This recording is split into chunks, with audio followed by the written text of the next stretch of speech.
Welcome. आप सभी का दिन बड़ा अच्छा निकले। किसी भी दौर में आप हौसला बनाए रखें, यही सबसे बड़ी चीज़। जो होगा देखा जाएगा। प्रेजेंट को पकड़े आप, उसकी ओर देखें। आज आपको एक कहानी सुनाता हूँ, आज के दौर की। एक राजा था, उसके मन में ये एक बात आई कि मैं इतनी इतनी बड़ी बुक्स मैं नहीं पढ़ सकता। उसने अपने सभी टीचर्स को, जो रिलीजियस से रिलेटेड थे लोग, इंटेलेक्चुअल से, उनको बुलाया और उसने कहा कि मुझे एक लाइन में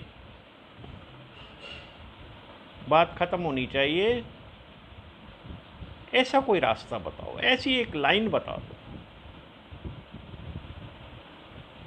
मुझे इतनी इतनी बड़ी बुक्स पढ़ने का शौक़ नहीं है और ना मेरे पास समय है।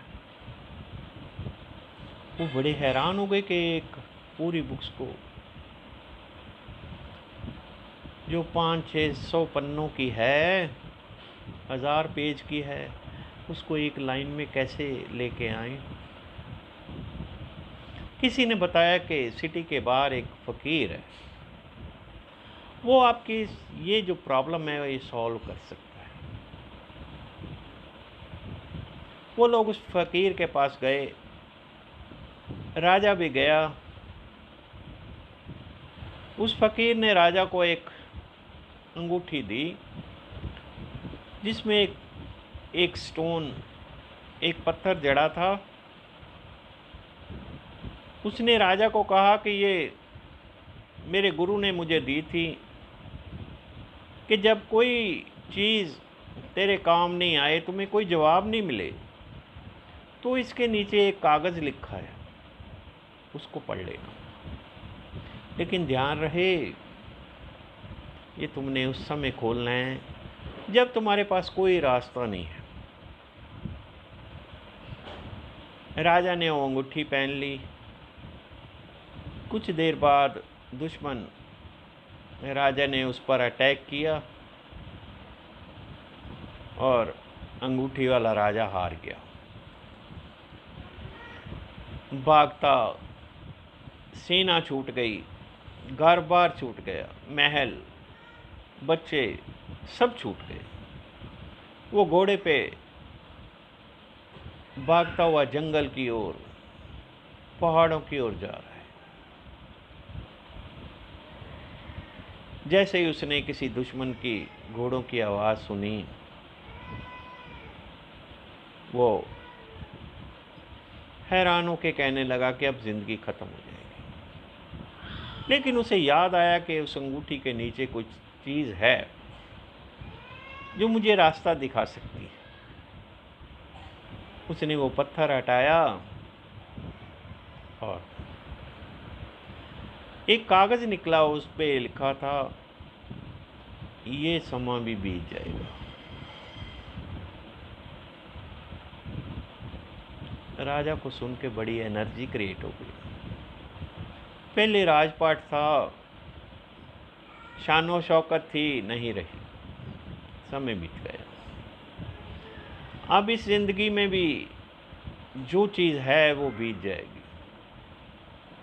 फिर उसने सेना को इकट्ठा किया, फिर उस पर अटैक करके अपना जो राज था वो वापस लिया,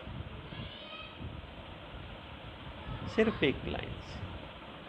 आज जो कोरोना का पीरियड चल रहा है, आप घबराएं नहीं, ये भी बीत जाएगा,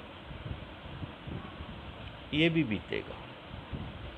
सिर्फ आपको जो जो गाइडलाइंस गवर्नमेंट से आती हैं, डॉक्टर से आती हैं, आपके एडवोकेट से आती हैं, किसी अच्छे सियाने बंदे से आती हैं, वो हासिल करें और अपना हौसला बनाए रखें। किसी की मन की जो इमोशंस है उसे कम नहीं होने दें,